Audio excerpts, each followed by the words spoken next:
bien longtemps dans notre cher pays, le Bénin, les services de santé connurent des perturbations et des moments difficiles. Ainsi, le besoin de se faire soigner était permanent et prenait de l'ampleur de jour en jour. Les hommes voulaient un centre où il n'y avait pas d'obstacle à l'accès aux soins. C'est juste à ce moment-là que Dieu mit dans le cœur de certains de ses enfants une idée, une œuvre, un centre social à but non lucratif. Dieu mit Bethesda dans leur cœur et depuis le 19 février 1990, l'hôpital grandit et aujourd'hui, nous pouvons parler de Bethesda dans tous ses démembrements. Pour toutes nos maladies et souffrances, Dieu nous donne un centre social qui soigne corps, âme, esprit. Et voilà notre hôpital, c'est la piscine de Bethesda. Pour toutes nos maladies et souffrances, Dieu nous donne un centre social qui soigne corps, âme, esprit. Et voilà notre hôpital, c'est la piscine de Bethesda.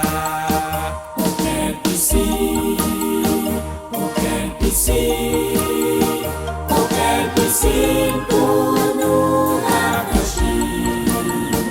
Aucune piscine, aucune piscine, c'est la piscine de Bethesda. Aucune piscine, aucune piscine, aucune piscine.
Éternel notre Dieu, nous te bénissons pour la vie que tu nous as donnée. Merci pour la capacité aussi d'aller et de venir. Seigneur, qui est un don de toi. Merci pour ta fidélité, merci pour ton amour, merci pour ta bonté envers chacun de nous. Et merci pour cette institution et sur la tête de laquelle tu règnes. Que toute la gloire, l'honneur, la puissance, le beau éclat et la beauté soient à ton nom. Seigneur, ce matin, nous sommes rassemblés en Assemblée Générale, ô Éternel, pour prendre des décisions. Nous confions cette Assemblée Générale entre tes mains. Nous prions que tu prennes la direction de tout, que tu contrôles chaque personne qui prendra la parole en ton nom. Seigneur, que nous soyons conduits par la puissance de ton esprit, par ta grande sagesse, ta connaissance et ta science. Merci parce que tu es le Dieu fidèle qui agit au-delà de nos demandes, qui agit au-delà de nos pensées. Puisque le règne, la puissance et la gloire sont à toi au siècle des siècles. Amen. Nous allons lire le texte de l'exhortation de Jérémie 57 à 58 et le chapitre 6, verset 1 à 2. Il est là, travaillant de mieux en mieux à l'œuvre du Seigneur, sachant que votre travail ne sera pas vain dans le Seigneur. Pour ce qui concerne la collecte en faveur des saints, agissez vous aussi comme je l'ai ordonné aux églises de la Galatie. Que chacun de vous, le premier jour de la semaine, mette à part chez lui ce qu'il pourra, selon sa prospérité, afin qu'on n'attende pas mon arrivée pour recueillir les dons. Que c'est béni sa parole. Notre Père, nous te rendons grâce pour ces moments que nous voulons passer dans la méditation de ta parole, que ton Esprit Saint nous éclaire, nous illumine et par la chaleur de Dieu. C'est au nom de Jésus que nous avons prié. Et œuvrons sans relâche. Rendons grâce à Dieu et œuvrons sans relâche. L'Épître aux Corinthiens est écrite par Paul dans la première moitié de l'année 55 après Jésus-Christ, à Éphèse lors de son troisième voyage missionnaire. À l'époque, Corinthe était ainsi corrompu que même son nom était devenu synonyme de débauche et de dépravation morale. Paul leur adressa cet écrit pour restaurer la morale et les valeurs chrétiennes. L'exhortation de ce matin se penchera sur trois valeurs cardinales: la gratitude, la récompense du travail bien fait et l'importance de l'épargne. Bien-aimés dans le Seigneur, malgré l'état de dépravation très avancé, l'épargne est la volonté de Dieu. Et Dieu n'abandonne jamais ce reste fidèle, car il a dit: j'honore celui qui m'honore, et je ne rejetterai pas loin de moi celui qui vient à moi et celui qui me cherche. Ceci explique que Dieu accomplit toujours de grandes choses au milieu de ses enfants, au milieu de ceux-là qui cherchent à marcher selon sa volonté. Dieu promet à ceux-là le paradis, la paix. Si nous montons un peu plus haut dans le texte que nous venons de lire, vous allez remarquer que Paul a parlé de l'enlèvement, de ceux-là qui iront vers le Père. Comment ça va se passer? Et c'est seulement après ça qu'il a commencé par adresser ses exhortations à ces chrétiens qui étaient en face de lui. Cela suppose que Paul, après avoir fait des remontrances à ceux-là qui sont en train de marcher dans le désordre, dans la dépravation, alors il troussait le gars vers les fidèles, le reste fidèles, pour remonter leur morale et les exhorte à continuer par marcher dans la fidélité. À ceux-là qui marchent avec lui dans la fidélité, dans l'humilité et dans l'obéissance de Dieu. Les chrétiens, à l'action de grâce, à la reconnaissance. Pourquoi? À cause de ce que le Seigneur a accompli au milieu de son peuple, au milieu de ceux-là qui lui restent fidèles. le ciel, le paradis qui est garanti pour les enfants de Dieu, mais nous commençons déjà par vivre le paradis ici-bas. Le déjà n'est pas encore parce que Dieu commence déjà par accomplir des merveilles au milieu de son peuple, au milieu de ceux-là qui cherchent sa volonté, qui marchent dans l'amour, qui marchent dans l'unité.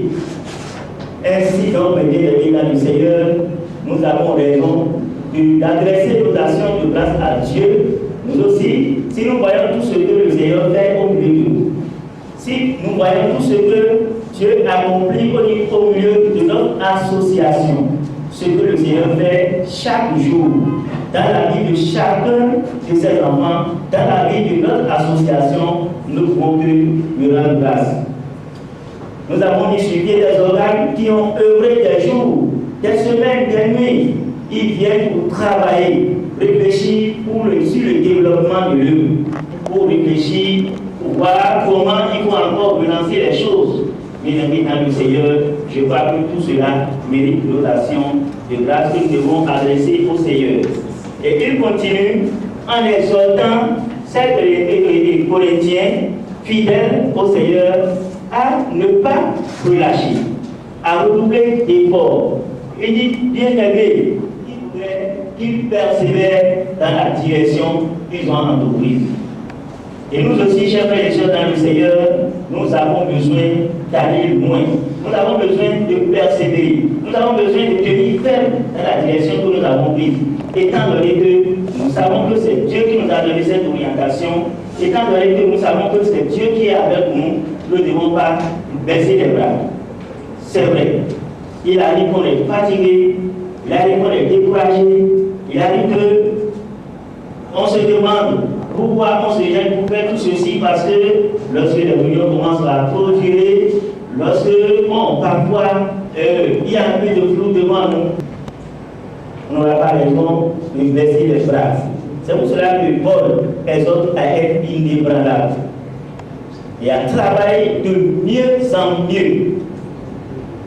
On dit souvent que tant qu'il reste à faire, on doit encore travailler. Tant qu'il reste à faire, nous devons encore œuvrer. Nous n'allons jamais nous dire que nous sommes déjà satisfaits des résultats que nous avons eu, mais nous devons persévérer. Car c'est seulement par le travail que davantage nous allons nous imposer. Je ne suis pas la peine de jouer la tête, oui, mais c'est pas le travail. Et lorsque nous faisons le travail bien fait, ça nous donne d'être maîtres de nous-mêmes. Comme l'a dit Voltaire, et non pas Voltaire, et Hegel, par son travail, l'esclave devient le maître du maître, et le maître devient l'esclave de l'esclave, dans la dialectique du maître et de l'esclave.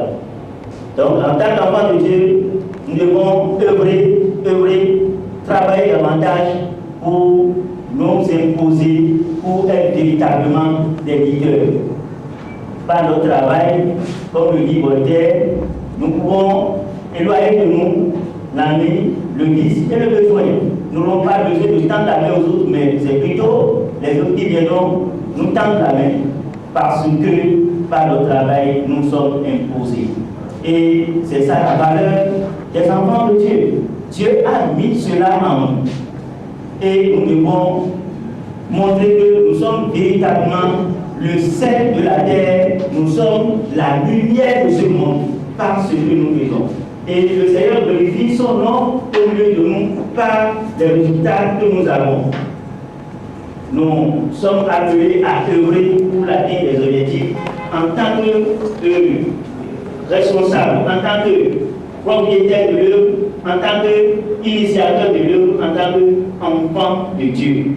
Chers frères et sœurs, dans le Seigneur, oui, Paul continue par éclairer la lanterne de ces chrétiens, de ceux fidèles, pour leur montrer encore le secret de la prospérité, le secret du succès. Parce que tant qu'on va rester fidèle à Dieu, le Seigneur va glorifier son nom. Et toujours de vue dans notre marmite, chers frères et sœurs dans le Seigneur nous a tout donné. À nous de faire développer les dons et les capacités qu'il a mis en chacun de nous. Nous devons donc continuer par nous sentir responsables de l'œuvre. pas nous sentir propriétaires de nous, pas nous l'approprier. Et là, ce que le Seigneur notre Père dit s'accomplira dans notre vie. Dans Agé verset 8, il est écrit que notre Dieu est un Dieu à qui appartient l'argent et l'or. Et ici, nous faisons la gestion de l'argent. Ça veut dire que nous sommes en Dieu, nous a choisi notre trésor. Dieu nous a choisis comme des gestionnaires. Et c'est parce qu'il compte sur nous qu'il nous a choisis pour nous confier ses tâches. Et il donnera la capacité de le faire. C'est sûr, avec lui, nous ferons des exploits. Psaume 60, verset 14. Chers frères et sœurs dans le Seigneur, chers délégués, chers participants, c'est avec le verset 58 que je vais conclure mon exhortation de ce matin. Et le verset 58 dit: ainsi, mes frères bien-aimés, soyez fermes, inébranlables, travaillant de mieux en mieux à l'œuvre du Seigneur, sachant que votre travail ne sera pas vain dans le Seigneur. Chers participants, chers membres du conseil d'administration, chers responsables de dénomination et pasteurs, travaillons de mieux en mieux. Le Seigneur ne doit rien à personne. Lui, il sait comment récompenser ses enfants. Et ce qui est sûr, il sait comment récompenser chacun de nous. Faisons l'effort pour combattre la division. Faisons l'effort pour combattre la haine. Et marchons la main dans la main et dans le parade de gloire à son nom endossé. Que le Seigneur nous bénisse. Amen. Aujourd'hui, l'étape 7, comme vous le disiez sur la tribune, c'est la vérification des corps et des mandats. C'est le directeur général de Petro Bethesda qui a la charge de faire cette vérification.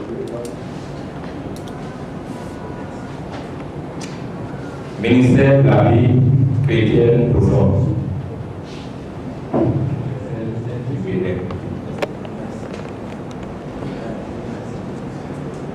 Mission évangélique de la foi. Assemblée évangélique de la Bergerie de Dieu.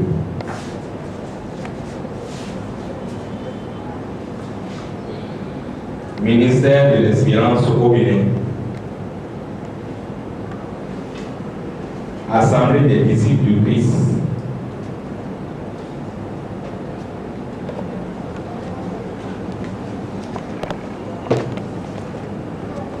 Église méthodiste africaine du Bénin.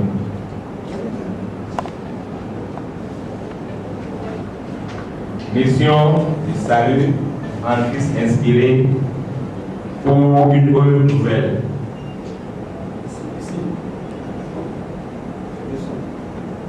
Oui. Communauté missionnaire chrétienne internationale.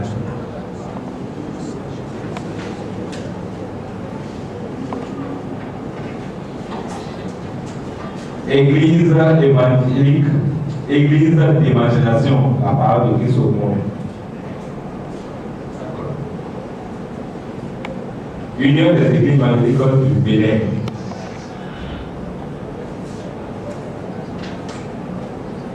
Fraternité évangélique des Pentecôtes en Afrique. Fraternité évangélique des Pentecôtes en Afrique.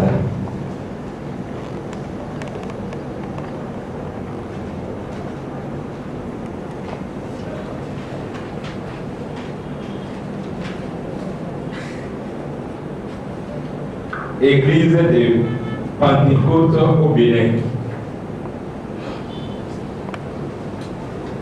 Mission évangélique des affranchis. Église internationale, Église évangélique internationale, Foursquare.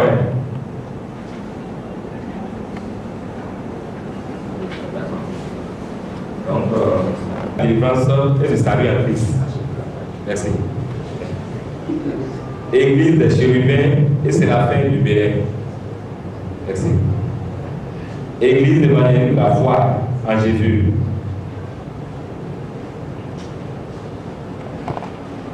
Église protestante méthodiste du Bénin, conférence. Merci. Le Christian Céleste. Église protestante méthodiste du Bénin. Église évangélique, la nouvelle créatrice.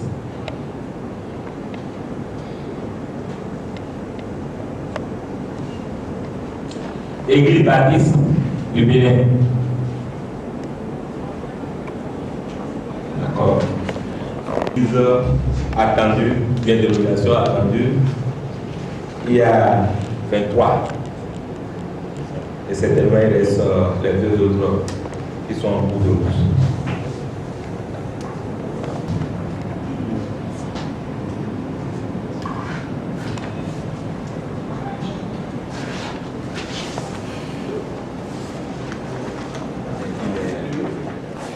Nous, on a cru comprendre